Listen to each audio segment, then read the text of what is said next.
Bonjour à tous, j'espère que vous allez bien.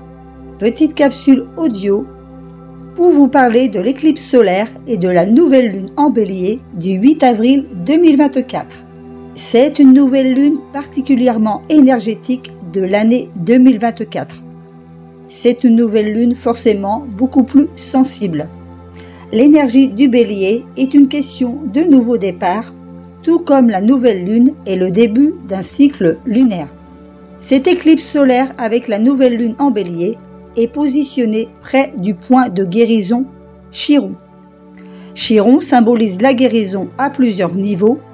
Il aide à sa propre libération, à la guérison de ses blessures émotionnelles, celles qui marquent au fer rouge et que l'on ressent même inconsciemment, celles qui sont tapis dans l'ombre et prêtes à envahir nos pensées à la moindre situation et qui façonnent nos comportements. Cela peut être des culpabilités, des hontes, des traumatismes qui prennent souvent naissance dans l'enfance, dans un environnement particulier, familial, sociétal, karmique. Chiron, c'est la blessure, mais aussi la guérison. Comme c'est une nouvelle lune, elle sera plus puissante pour les intentions concernant la guérison, les nouveaux départs. C'est l'un des événements cosmiques les plus puissants de l'année et va façonner le chemin que nous sommes destinés à parcourir pour les 18 prochains mois. Les éclipses sont toujours des temps hautement transformateurs. Ces énergies seront plus fortes, plus puissantes que les nouvelles lunes et les pleines lunes habituelles, parce que celles-ci durent que quelques jours alors qu'une éclipse a 10 fois plus de puissance et d'énergie. Ces énergies peuvent durer jusqu'à 6 mois après la survenue de l'éclipse. Donc, du 8 avril au 8 octobre 2024, attendez-vous à des changements, que ce soit d'un point de vue personnel, collectif, mondial. Cette éclipse solaire peut nous ouvrir de nouvelles voies et nous aider à voir les choses sous un nouveau jour. Sous cette éclipse solaire, nos blessures peuvent remonter à la surface. Cette éclipse sera justement un moment puissant pour transcender et passer au prochain chapitre de votre voyage de guérison. Cette nouvelle lune conjointe à Chiron-Mercure nous parle de la guérison individuelle en orientant nos vies, en modélisant l'amour-propre en premier. Le 8 avril, Vénus, Mercure, le nœud nord et Chiron rejoignent le Soleil et la Lune en Bélier, créant ainsi une synergie ardente. Un tel alignement de planètes dans un seul signe amplifie l'énergie forte, ardente et déterminée que le Bélier apporte. Les plus grands changements seront de loin personnels et sociaux. Cet aspect a une charge karmique à ne pas négliger. Cela peut être intéressant pour nous recentrer, pour faire des choix. Alors, le Soleil est le maître du lion. Dans le thème natal, il invite à accepter de révéler notre beauté solaire, à mettre en lumière tout ce qui doit l'être.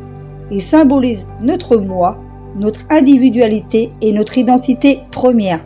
Son interprétation illustre les qualités de volonté, de vitalité, de joie. Par contre, si l'énergie du Soleil est mal orientée, cela pourra donner naissance à l'égocentrisme, l'égoïsme, le narcissisme, la mégalomanie. La Lune, quant à elle, est le maître du Cancer. Dans le thème, elle symbolise le subconscient. C'est l'énergie émotionnelle, maternelle et nourricière. Son interprétation illustre le sentiment du foyer, la façon dont les émotions influent les humeurs et où se situe le besoin de sécurité. Quant à Mercure, il est le maître des Gémeaux et de la Vierge. Dans le thème, il symbolise l'énergie de communication, la manière de penser, d'être en interaction, d'échanger et le besoin de mouvement. Quant à Vénus, elle représente la beauté féminine. Elle est le maître du Taureau et de la Balance. Dans le thème, elle symbolise nos valeurs, nos possessions, nos désirs, l'énergie d'harmonie, d'amour, de beauté, de charme et d'affection. Cette éclipse de ce mois d'avril offre une houle de choc, de changement et de vérité. Tout au long de cette année, nous pouvons également nous attendre à des tournures majeures des événements. La rébellion et les manifestations vont probablement s'accélérer lors de la conjonction Jupiter-Uranus en Taureau du 20 avril. Uranus est le maître du Verseau. Dans le thème, il symbolise le besoin de liberté, d'exprimer son originalité, de sortir de l'ordinaire, d'être hors norme. Uranus, découvert en 1781, période de Révolution française, est porteur des principes de liberté, égalité, fraternité. Il décrit la capacité à recevoir des intuitions fulgurantes, l'inattendu. Uranus représente le rebelle, le révolutionnaire. L'énergie d'Uranus mal orientée pourra donner naissance à la séparation, la contradiction, la revendication, l'anonymat, la perte de l'affirmation de soi, le drame, etc., etc. Quant à Jupiter, il est le fils de Saturne et le petit-fils d'Uranus. Après leur règne totalitaire, il amène le règne de l'esprit, la possibilité d'organiser le monde extérieur et intérieur. Les lois, il juge, décide et règle les conflits. Il monopolise l'autorité et détruit l'autonomie de ceux qui ne lui obéissent pas. En psychologie, le complexe jupitérien est celui de l'inflation de l'ego. Il est le symbole de la toute-puissance. Astronomiquement, Jupiter est la planète la plus volumineuse. Jupiter est le maître du Sagittaire. Dans le thème, il symbolise la confiance, l'opportunisme, les intérêts philosophiques et religieux. C'est l'énergie de l'expansion. L'énergie de Jupiter mal orientée pourra donner naissance à l'avidité, le conformisme, l'intolérance, l'autocomplaisance. Il y a également deux conjonctions planétaires différentes qui colorent les effets de l'éclipse solaire. La conjonction de Mars avec Saturne en Poisson. Mars est le maître du Bélier et du Scorpion. Dans le thème, il symbolise l'énergie physique, l'expression des désirs, l'affirmation, le courage, la force. L'énergie de Mars mal orientée pourra donner naissance à la colère, l'aversion, la haine, les pulsions agressives. Quant à Saturne, il est le maître du Capricorne. Dans le thème, il symbolise la capacité de structure, de concentration, de discipline, de sérieux. Son énergie peut être ressentie comme de la frustration, de l'empêchement, de la culpabilité. Sa position dans le thème peut illustrer ce qui nous manque parce qu'on croit ne pas y avoir droit. C'est parce qu'en tant que maître intérieur, Saturne nous invite à prendre notre responsabilité, à travailler la patience et la maturité. Saturne, c'est bien sûr aussi le seigneur du karma. L'énergie de Saturne mal orientée pourra donner naissance à la frustration, la culpabilité, le blocage, l'autoritarisme, la dureté, la froideur, la dépression. Donc, avec tous ces aspects, prudence car il s'agit d'une dynamique négative qui stimule les accidents, la violence, la cruauté, les agressions, les crimes. Cela crée un danger dans les sphères de la vie privée et publique. Faites attention à éviter les lieux où les violences, le taux de criminalité est élevé sur ce mois d'avril. Soyez vigilants à votre sécurité et à celles et ceux que vous aimez. Il y a un risque aussi de tentative d'assassinat contre un leader politique. Une voix politique puissante dans les 6 mois à venir. Les éclipses sont toujours des surprises et des changements majeurs. Sachez que nous devons traverser l'obscurité, une période sombre pour y arriver. Selon moi, le réel changement commencera à se faire sentir vers cet automne. Risque aussi de tremblements de terre, pas mal de problèmes météorologiques, tempêtes, séismes, des choses comme ça les amis. Donc je vais voir avec un oracle astrologique ce qu'il a à nous transmettre. Allez, s'il vous plaît. Donc soyez prudents les amis sur ce mois d'avril parce que ça risque de dépoter. Il risque d'avoir pas mal d'agressivité, de violence, d'agression.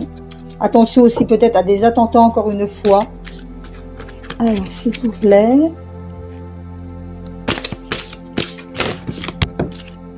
Nous avons la carte de la croix cosmique, l'agitateur. Donc c'est une carte qui nous montre quand même que c'est une période de grands catalyseurs de mouvement et de changement, de tension et de restriction.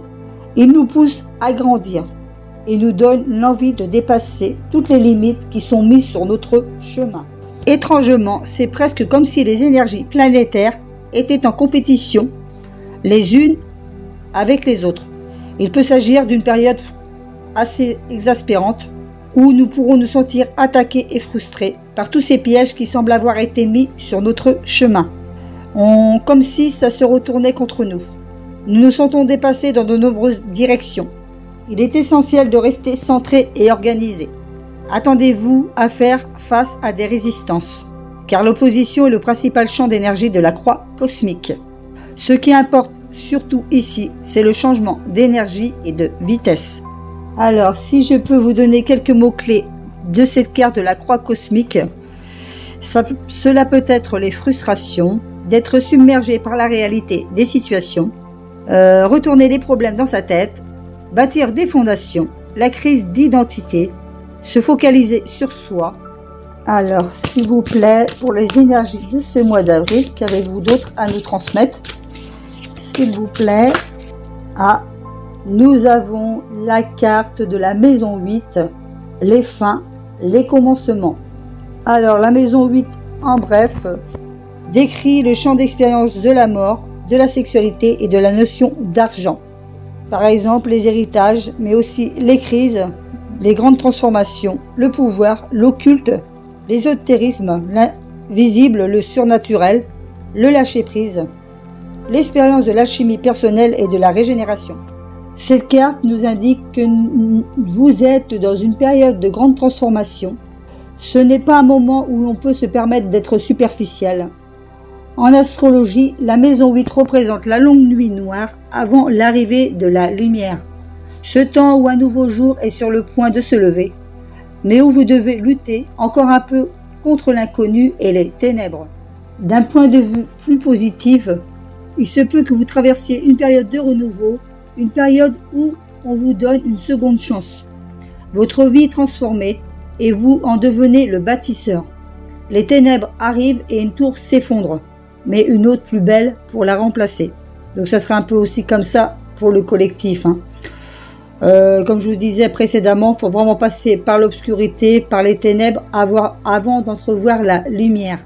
Donc en bref, si je peux vous parler de la maison 8, c'est synonyme de transformation, de la vie après la mort, le commencement ou la fin, la renaissance, les prémonitions, le côté obscur, le sabotage, tout dépend comment qu'elle est aspectée dans votre thème natal, les amis.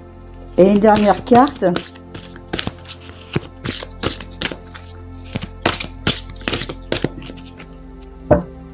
Voilà. Nous avons la carte d'Uranus, le génie. Uranus, c'est l'inattendu, le grand éveilleur. Il est ici pour nous tirer du sommeil.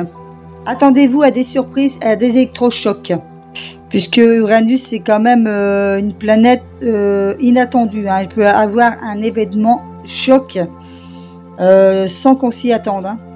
Il pourrait y avoir beaucoup plus d'excitation ou de nervosité. Attendons-nous à ce que ce changement soit une force libératrice, nous offrant une nouvelle direction ou un nouveau chemin. C'est aussi, cela peut nous montrer aussi des signes de dysfonctionnement électrique. Donc attention aussi à cette période, il y aura peut-être plus de voitures électriques qui vont s'enflammer. Peut-être des coupures internet assez importantes. Peut-être des cyberattaques. Tout un rapport avec l'installation électrique. C'est ce qu'on me fait ressentir aussi. Concernant Uranus, c'est des changements rapides, des chocs et des électrochocs, des transformations soudaines, l'inattendu, la révolution, la chute d'un gouvernement, waouh, un renversement des schémas habituels, l'imprévisibilité, l'innovation, la nouveauté, la sensation d'être différent, l'intuition, l'éclair, le tonnerre, les orages, donc pas mal d'événements aussi, genre tremblement de terre. Il risque d'y avoir aussi pas mal de changements au niveau météorologique. Encore pas mal d'inondations, de séismes, de tremblements de terre, un peu partout dans le monde. Puisque justement, il y a beaucoup de choses qui risquent de se produire, puisque dans la carte du tarot de Marseille, cette carte, c'est Uranus, c'est la tour. Donc c'est bien sûr des changements, la révolution, Je vais conclure cette capsule avec une ou deux cartes de la guérison des 5 blessures de Lise Bourbeau, puisque je vous parlais de Chiron dans cette capsule. Donc nous allons voir ensemble. Bien sûr, c'est du collectif, les amis. Allez, c'est parti. Quels conseils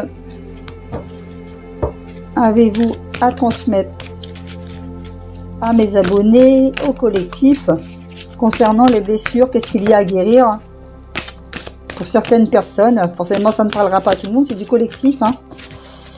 Allez, c'est parti. Nous avons la carte du rejet qui nous dit « Je décide de reconnaître la différence que je fais dans la vie de 2 personnes. Si je peux en trouver, j'ose m'informer auprès de mes proches. Si je suis incapable au moment de passer à l'action, je me donne le droit d'avoir peur pour le moment en sachant qu'un jour, j'accepterai l'être extraordinaire que je suis. » Voilà pour la première carte, c'est la carte du rejet. Une seconde carte et je conclurai avec une carte de l'oracle de la spiritualité. Nous avons la carte de l'abandon. L'abandon, l'abandon, l'abandon. Alors, qui nous dit « Je décide d'être attentive au moment où je vis de l'angoisse souvent ressentie au niveau du plexus solaire. Je regarde le danger que je crois possible, pour moi ou pour quelqu'un d'autre, et la peur que cette croyance me fait vivre.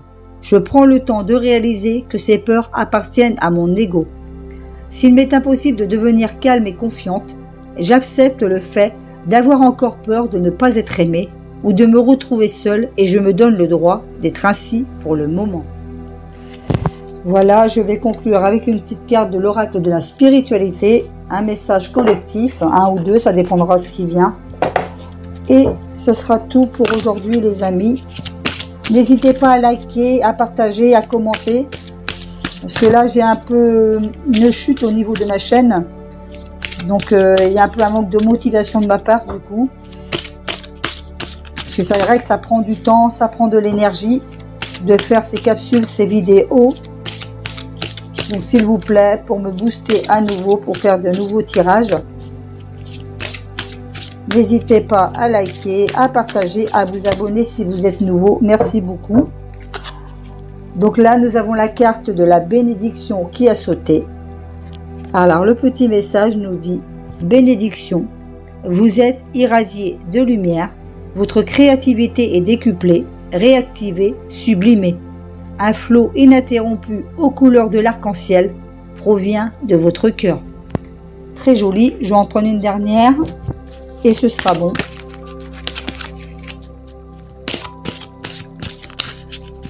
Ah, la carte de la guérison qui a sauté. Donc ça va bien avec les énergies de l'éclipse solaire et de la nouvelle lune, et Chiron bien sûr. La carte de la guérison.